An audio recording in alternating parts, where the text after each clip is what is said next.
He caminado algunos años, he recibido 1000 regalos,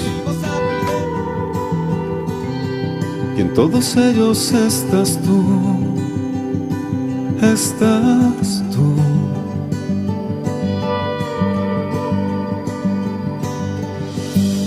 Tu amor está en el mar profundo, en la naturaleza entera, y en cada sonrisa que veo siempre estás tú.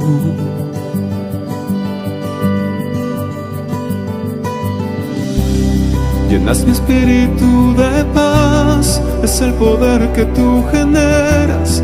Creer en ti es la única verdad. Tu amor es todo para mí, iluminas el camino. Creer en ti es la única verdad. Tú mi verdad, tú mi verdad, mi pan cada mañana.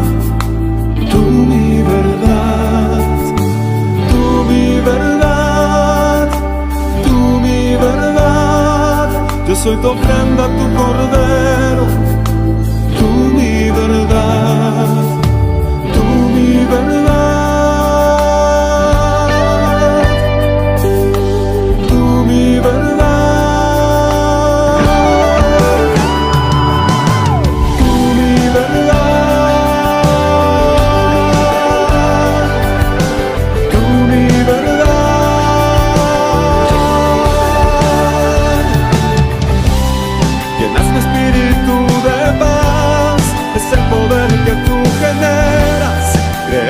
Es la única verdad. Tu amor es todo para mí, iluminas el camino. Creer en ti es la única verdad. Tú mi verdad, tú mi verdad, mi pan cada mañana. Tú mi verdad, tú mi verdad. Soy tu ofrenda, tu cordero. Tú mi verdad, tú mi verdad, tú mi verdad, tú mi verdad, tú mi verdad, mi pan cada mañana.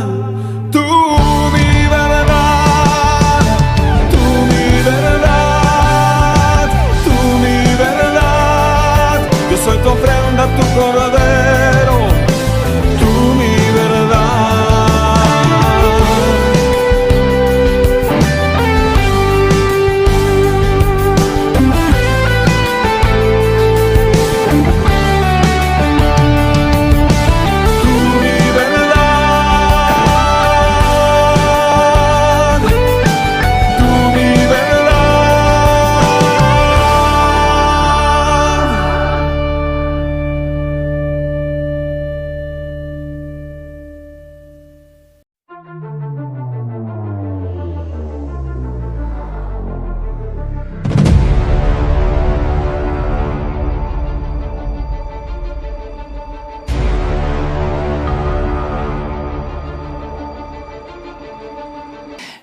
Bien, amados hermanos, me encuentro en esta tarde.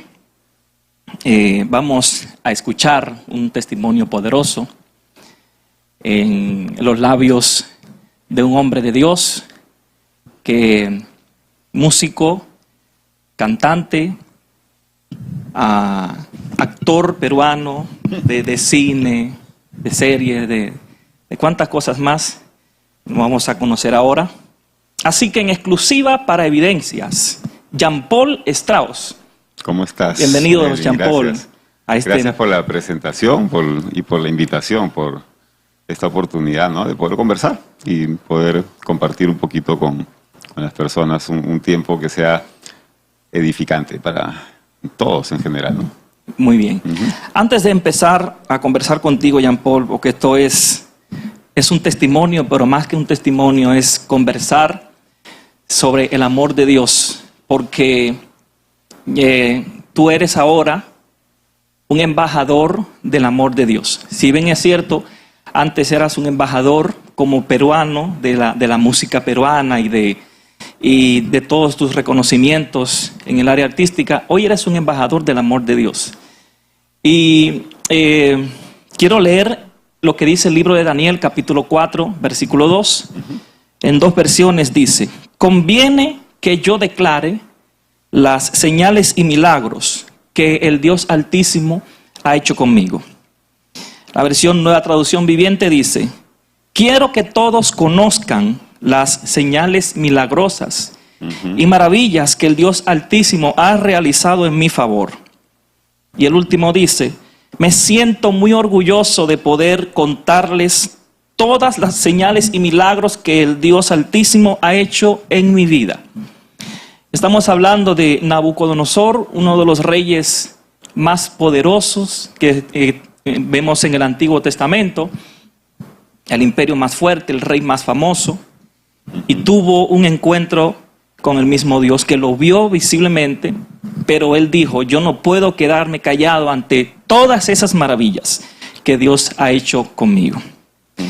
Jean Paul, comenzamos con tu apellido. ¿Qué pasa con mi Strauss? Strauss. Si es mío, seguro la pregunta es si es mío o no, o me lo puse o algo así. No. Ah, o sea, de dónde es, no es muy viene? usual, claro, Sí. tu apellido. Lo que pasa es que a veces me preguntan si yo escogí como nombre artístico el apellido, porque además, bueno, sobre todo los peruanos que conocieron a mi padre argentino vino a Perú y se quedó, y él se cambió el nombre. Él era Luis Strauss Soria. Correcto. Y se puso Fernando de Soria como nombre artístico. Entonces la gente piensa que el Strauss mío no es mío, sino piensan que soy Soria, ¿no? Pero resulta que sí, mi apellido de la rama de mi familia viene de Bélgica. Ok. De Bélgica, ¿no? A ver, remontándonos hacia el pasado, un hombre, digamos, importante de la política en Bélgica, que era el primer ministro, que viene a ser como el presidente, era Strauss. Su nombre no me lo acuerdo en este momento, pero su hijo, que no le gustaba, no era muy afín al tema político y a la vida que llevaban allá, como que renunció a la familia y se vino a vivir a Sudamérica, a los campos de Argentina, donde se enamoró y nació mi abuelo. Y mi abuelo viajó a Buenos Aires, donde conoció a mi abuela, y ahí nació mi papá. Y mi papá se vino a Perú. Esa es un poco la historia del Strauss, ¿no? Desde allá venimos, desde Bélgica. Correcto. Entonces, tus padres eran artistas, tu mamá, sí, Anita ambos, Martínez, ambos, también sí. eran artistas. Entonces, de ahí surge tu ADN artístico. Uf, no, y de mucho antes, ¿no? Mi mamá, la madre de mi abuela materna, digamos, que era argentina, hay toda una mezcolanza ahí de nacionalidades, era manager de artistas. Entonces era muy amiga también de Chabuca Granda, ¿no? Y yo tenía por todos lados este encuentro con el arte. Y por el lado de mi padre, su abuelo, que era peruano, mi padre era argentino, pero su abuelo era peruano, y era uno de los forjadores de la música criolla acá en el Perú, un movimiento que se llamaba La Palizada, ¿no? Y te estoy hablando de años 1800 y tanto, ¿no? Entonces desde ahí ya viene un poco la rama artística. Bien. Hasta donde yo he llegado, porque Strauss está muy vinculado al arte, ¿no? En general, Correcto. Música en general, ¿no? Y cuando eras niño, o sea, tus padres, tú veías a tus padres en el arte, dijiste, sí, cuando yo sea grande quiero ser como mi papá, como mi mamá, o de repente, como pasa en muchas familias, de abogados o de artistas, por ejemplo, es el caso, por ejemplo, de Juan Luis Guerra, habrás escuchado su testimonio. Juan Luis Guerra, que quería estudiar o estudió para leyes, pero se inclinó por el área de la música. Claro. Sí, en realidad, claro, yo he estado tan rodeado de arte desde niño y de ese glamour que tiene el arte cuando, en el caso mío, mis padres eran artistas reconocidos. Entonces, siempre estuve cerca de un escenario o de un set de televisión, ¿no? En ese momento también inclusive de las fotonovelas que se hacían cuando yo era chico. De hecho, he participado en varias porque mi mamá me decía, vamos para que salgas en la fotonovela, ¿no? Entonces estaba muy acostumbrado a estar en un espacio artístico, ¿no? Y desde muy chiquito yo ya me imaginaba siendo un cantante famoso, ¿no? Yo soñaba, me miraba al espejo y agarraba el desodorante, el peine, lo que fuera, y cerraba la puerta y tenía pues mis fantasías ahí de cantante, pues, ¿no? Y bueno, era inevitable, a pesar de que mis padres no querían que yo fuera artista, porque la vida del artista es complicada, ¿no? Entonces ellos me decían, y en esa época que yo salía del colegio y empezaba, digamos, a ver qué iba a hacer con mi vida, era una etapa un poco difícil para el arte en el Perú. Entonces ellos me aconsejaban que no, que estudiara otra cosa. Entonces yo estudié publicidad, no la terminé la carrera, pero estudié publicidad y trabajé en publicidad hasta cantando como hobby, pero hasta los 24 años no lo tomé como una profesión. Recién ahí dije, no, me siento incompleto, ¿no? Y ya tomé, digamos, di el paso de grabar mi primer disco, ¿no? Claro, en esa época era la época del terrorismo. También había mucho terrorismo. Muy fuerte. Sí. Y me imagino que te tocó ver como familia y como peruano situaciones difíciles en contra de los artistas. Sí, no, y en contra de los peruanos en general, ¿no? Esas épocas fueron muy tristes, ¿no? Y de mucha violencia. Digamos que hoy en día también lo vivimos de otra manera, ¿no? Siempre le pido a Dios que nunca vuelva ese tipo de violencia, a pesar de que ningún tipo de violencia, pues, es algo con lo que deberíamos convivir, ¿no? Pero yo viví de muy cerca el tema del terrorismo. Frente a mi casa vivía el ministro de Educación, Patricio Ricketts, en aquella época. Sus hijos eran amigos nuestros del barrio y pusieron ahí un coche bomba, ¿no? Entonces explotó en frente de nuestro edificio y fue terrible. Y luego me tocó vivirlo por el lado de mi padre, que en su segundo matrimonio nos regaló 2 hermanas lindas, hermosas que tengo también. Tengo 4 hermanas, pero 2 de papá y mamá y 2 de papá. Y en el edificio donde él vivía era Tarata. No sé si has escuchado del atentado de Tarata. Y él vivía ahí cuando hicieron el atentado. Wow. En el piso 10 de ese mismo edificio donde pusieron la bomba. Entonces, y luego se mudó después de ese atentado a La Molina, frente a la IBM, y pusieron la bomba en la IBM. O sea, nos perseguían las bombas más o menos. Terrible. Y fue bien triste, ¿no? Y muy fuerte. Una época dura para nuestro país. O sea, podemos decir que tú eres un sobreviviente. Yo soy un sobreviviente de varias cosas. Del COVID. Del COVID, del terrorismo y de la vida. Y de la vida, sí. Porque mi vida ha sido una montaña rusa, ¿no? Amén. Jean-Paul, entonces comenzaste, ¿aprendiste algún instrumento primero? Sí, la guitarra. Aprendiste la guitarra. La guitarra fue lo que llevó a mis manos. Bueno, yo ya cantaba, pero así en mi casa de niño, un poco a capela, ¿no? Pero a los 12 años me regalaron mi primera guitarra y ahí cambió todo, ¿no? Ahí empezó una historia diferente. Desde que llegó la guitarra a mis manos fue como wow.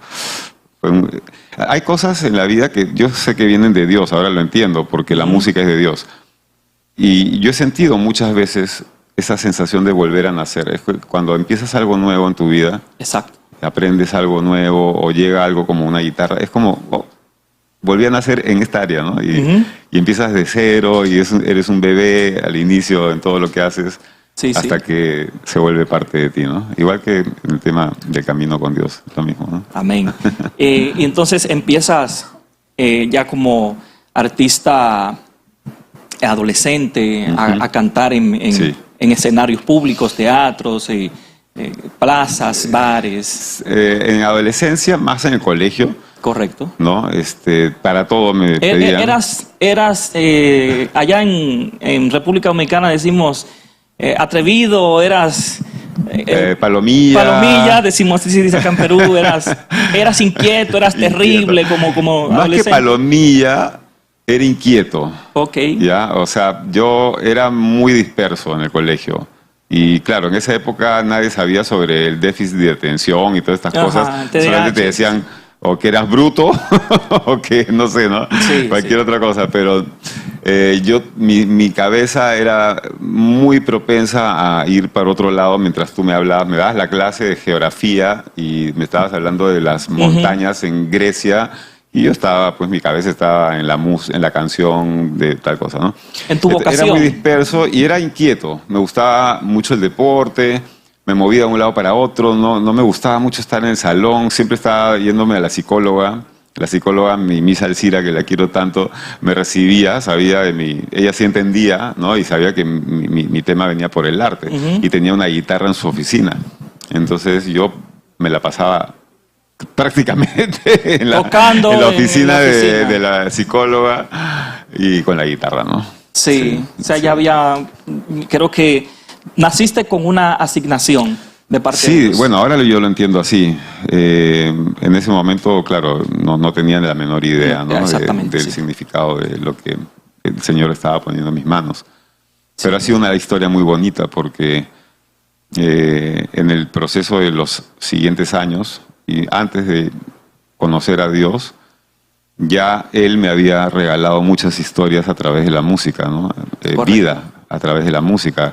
Y cuando digo vida, es literalmente vida. O sea, Cosas vividas, ajá. mujeres que han venido a mí me han dicho, yo no aborté a mi hija o a mi hijo por una canción tuya, Oh, porque pensaba abortarlo o abortarla, pero una canción tuya me hizo reflexionar. Eso es un regalo de Eso es vida. un regalo de ¿no? vida, sí. O cosas como ver niños o adolescentes desahuciados por la medicina, pero que a través de la música, del amor o de regalarles una guitarra, encontraban una ilusión de vida nuevamente, que es la fe, ¿no? Que te hace... amén. Ujú. Leí por ahí, porque investigué un poco acerca de ti, ¿no? Sí. Que ganaste el Festival de Viñas del Mar. Así es. En el año 2004. ¿Imaginaste que ibas a llegar hasta ahí? Porque el Viñas del Mar es uno de los eventos artísticos más grandes del mundo. O sea, los Sí. ojos del mundo están en Viñas del Mar Sí. cuando hay un evento.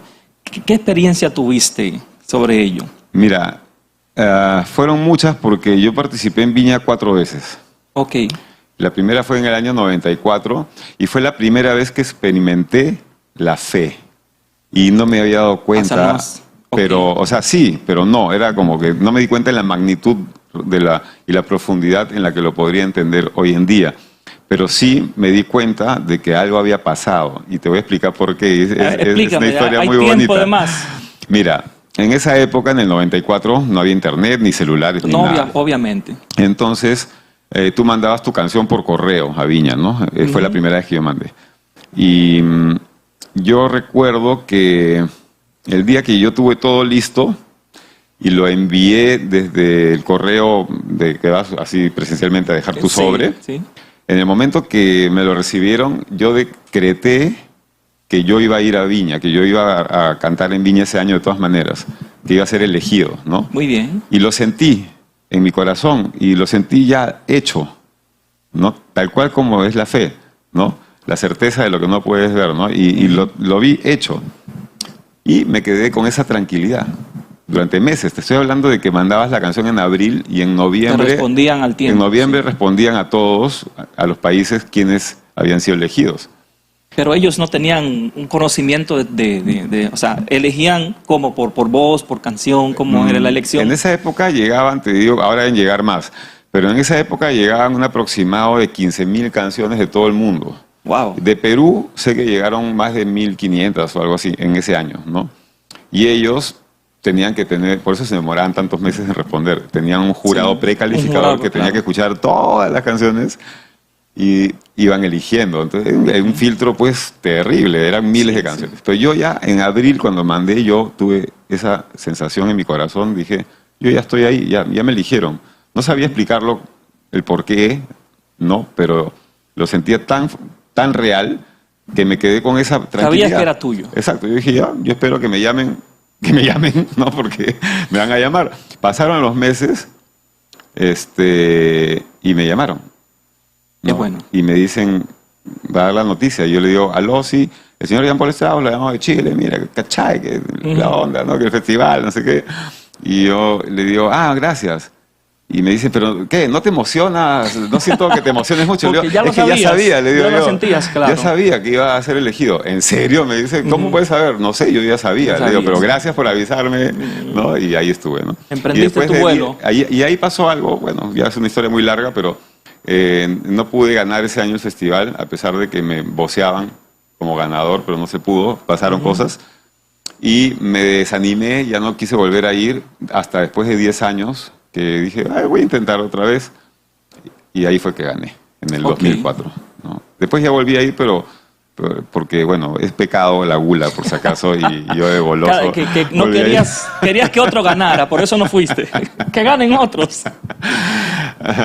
No se compara, creo que lo que te voy a preguntar ahora, a esa sensación que cuando mencionaron tu nombre en el 2004, Jean Paul Strauss, ganador de Viña del Mar, y el mundo entero, y los aplausos, y una sensación muy fuerte. ¿Cuál fue tu punto de quiebre para venir a los pies de Cristo? ¿Cuál fue ese momento en el que tú dijiste, ya, me entrego al Señor? Bueno, hay toda una historia. ¿Cuántos días dura tu programa para más o menos ver si te la puedo contar Sí, toda? podemos hacer 2 partes, 3 partes, las que tú quieras. Es una historia larga, ¿ya? Pero el día... se resume en que fueron muchos años en una búsqueda inconsciente. El ser humano siempre está buscando a Dios. Lo que pasa es que no sabemos, no somos conscientes de eso. Y lo confundimos con otras cosas, ¿no? Quiero paz, quiero vivir tranquilo, quiero ser feliz, ¿no? ¿Y qué es eso? Eso viene de Dios, ¿no? La única manera de tener esa vida, esa paz que nos ofrece Jesús, ¿no? El regalo que nos deja en el corazón y en la mente, ¿no? Entonces, esta búsqueda me llevó a mí, siempre había algo inconsciente de búsqueda espiritual y he pasado por un montón de espacios, porque curiosamente vengo de una formación católica. Se supone y pensaba yo que conocía de Dios.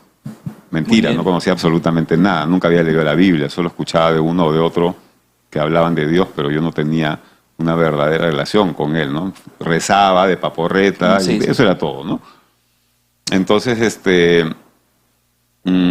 como ya supuestamente conocía de Dios, yo pensaba, y no estaba lleno, porque esta búsqueda inconsciente es porque falta algo, hay un vacío, empecé a buscar por otros espacios que no eran necesariamente de Dios, ¿no? Entendemos, sí. Espacios espirituales, muchos de ellos, pero que iban por otro camino, ¿no? La luz y esto y el otro, ¿no? El amor, bonito, sí. Y también busqué por otros espacios no espirituales llenar esos vacíos. Sí. Es así, en verdad, y buscas escapes, ¿no? Entonces, en este ir y venir de tantos años entre buscar por el lado espiritual y por el lado no espiritual y en los escapes, en los excesos y mezclando todo eso, lo que trae a tu vida es más confusión. Te confunde, ¿no? claro. Y también esa confusión a veces inclusive se basa en que piensas que eres autosuficiente y que tienes todo lo que necesitas y que eres un imparable y que tú eres capaz de lograr todo lo que te propones y no necesitas de nadie, no le debes nada a nadie y todo lo que nos enseñan a pensar, ¿no? Entonces esas cosas, y siendo artista además, Sí.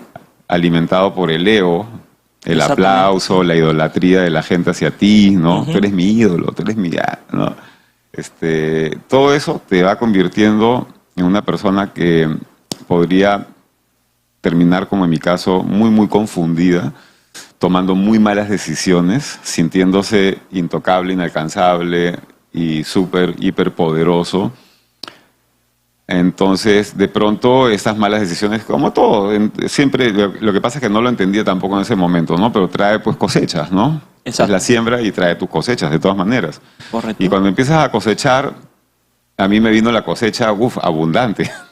La factura vino con IGB. Abundante, Sí. o sea, si hubiera sido oro, sería el hombre más rico del mundo. Rico en problemas, Sí. en consecuencias. Exactamente, ¿no? Y ¿sabes qué? En ese momento yo, que no conocía de Dios y seguía pensando que conocía a este Dios que yo me había inventado, siempre digo, ¿no? Pues nos inventamos a Dios, ¿no? Queremos que sea el Dios que nosotros nos da la gana que sea, ¿no? Y a nuestra propia conveniencia, por supuesto, ¿no? Entonces, ahí empezó mi relación con Dios, fíjate, en este debacle total que vino a mi vida, porque fue una caída donde perdí Sí. todo, lo material, Sí. lo emocional, personal, inclusive amigos, muchas cosas, ¿no? Ujú. Y ahí empieza mi relación con Dios, porque yo empiezo a culpar a Dios. ¿Por qué digo que empieza mi relación con Dios? Porque, claro, equivocadamente yo empiezo a culpar a Dios, pero no importa, porque en ese momento yo no sabía que estaba equivocado. Y al culparlo empecé a hablar con Él, Así es.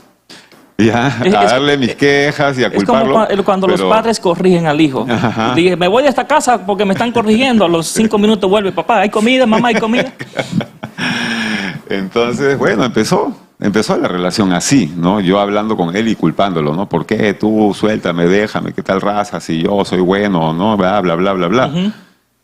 Y esto duró 4 años o más. O sea, 4 años, duró más, digamos, todo el proceso, pero duró 4 años hasta que el fondo ya no había donde más rascar. Ya no había más fondo. Ajá.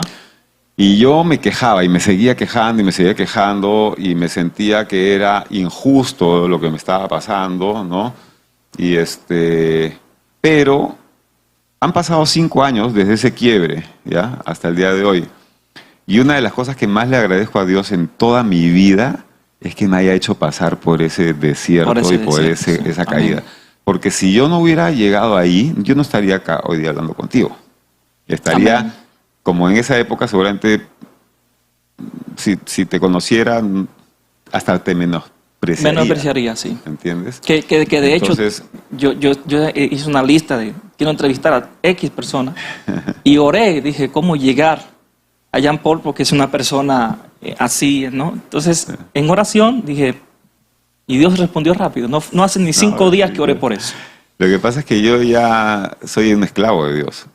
Y Él sabe que soy su esclavo, entonces Él simplemente dice, ahí te necesitan, ya, ¿no? Ahí estamos. Y la verdad es que yo estoy bien agradecido, porque en estos 5 años, bueno, primero aprendí a darle gracias por todo ese tiempo que yo equivocadamente lo culpaba, por todo lo que me pasó, por todo lo que perdí, por todo lo que me mostró Él en esa vulnerabilidad que en realidad no somos nada si no estamos bien con Dios, ¿no?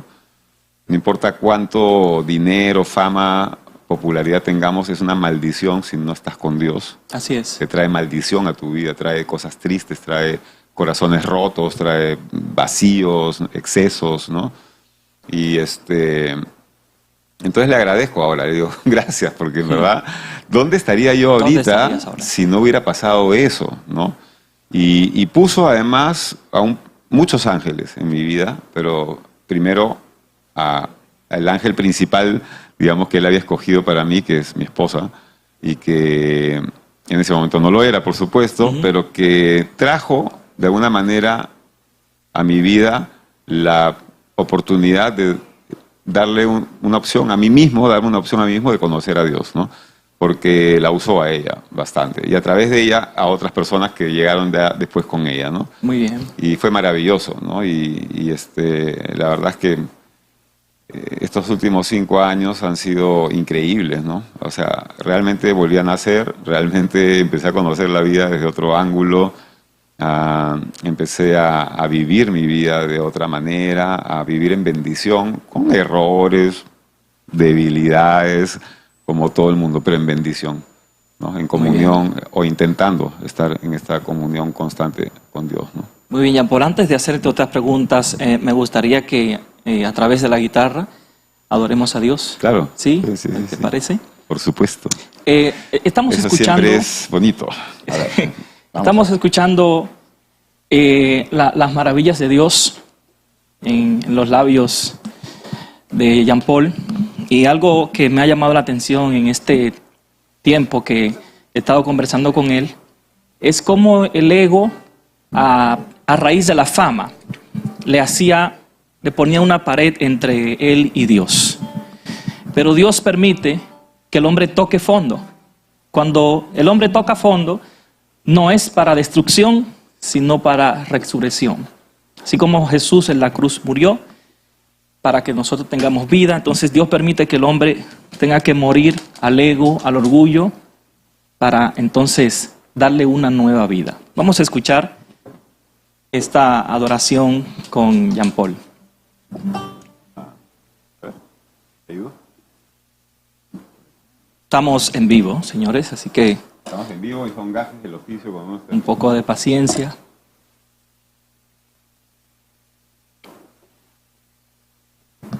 Y queremos que Dios, a través de esta canción, toque tu vida y también pues la compartas con alguien para que sea de bendición. Bueno, gracias. Hay más fierro que cuerpo acá, pero... Mira, esta canción para mí fue muy especial escribirla, y porque cada canción fue un proceso, ¿no? Y hubo un proceso de oración antes de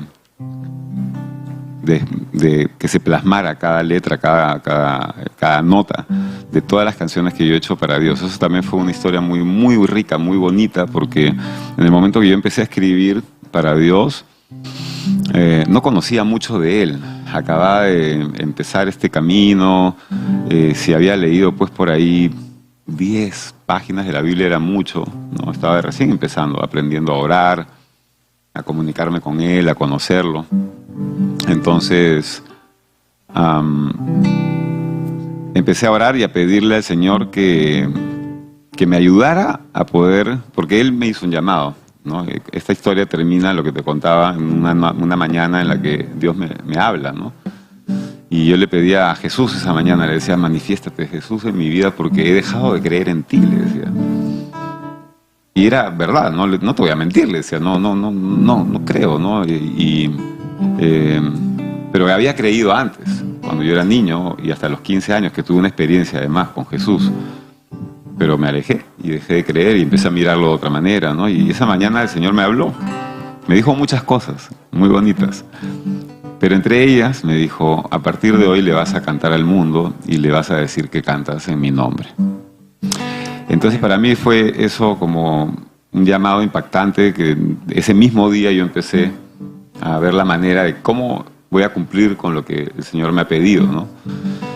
Y claro, lo más fácil en ese momento era ponerme a cantar, aprenderme las canciones que ya existían y cantarlas. Pero le dije: no, si tú me has dado el talento de escribir, me estás pidiendo que haga el trabajo completo. Exactamente. Pero no sé qué decirle, decía yo. No tengo la menor idea de qué decir.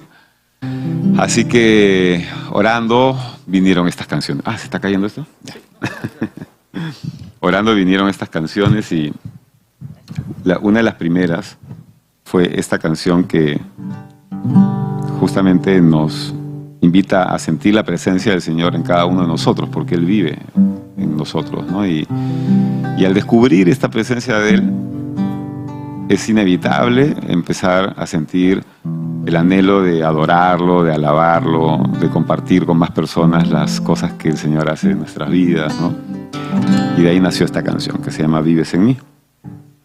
Cuando veo que el mundo se daña, cuando miro y no encuentro esperanza, cuando creo estar solo, siempre estás tú. Te sientas a mi lado y me abrazas, tú proteges mi alma cansada, y en ese inmenso amor que me das encuentro tu luz. Yo te busco en cada momento, yo te encuentro en distintos lugares, en un niño, una flor, en la magia que genera el amor. Si me alejo me traes de nuevo, tú comprendes todos mis errores, es que no existe nada que se compare a tu amor. vives en mí. Te puedo sentir, Señor, yo sé que estás aquí. Aleluya. Siento tu luz, Señor, y el poder de tu amor me guía en el camino. Seguirte es mi destino. Compartir tu palabra es mi emoción. Yo quiero cantarte y alabarte en mi canción y seré tu herramienta para que el mundo viva junto a Dios. Quiero agradarte con mis actos, mi Señor, y ser instrumento de tu amor. Que todo ser humano sienta a Dios. Que todo ser humano sienta a Dios. Que todo ser humano sienta a Dios. Aleluya. Esa última frase, que todos los humanos sientan a Dios, está reflejada en el libro de Tito, capítulo 2. Dice, porque la gracia de Dios se ha hecho visible a todos los hombres, enseñándoles que renunciando a la impiedad, a los deseos mundanos, vivamos una vida sobria, justa y piadosamente. Vamos a hacer una pausa, Jean Paul. Vamos a ver en estos momentos un spot publicitario que va a enseñarnos qué viene más adelante. Adelante. De fe. Este 25 de febrero, Estadio San Marcos. Con el expositor internacional Marcelino Salazar. Estoy con una expectativa de que el cáncer te va a ir de tu cuerpo. Estoy con una expectativa de que el SIDA te va a abandonar. Estoy con expectativa que tu sangre será limpiado, lavado por la sangre de Jesús. Informes al 423-5652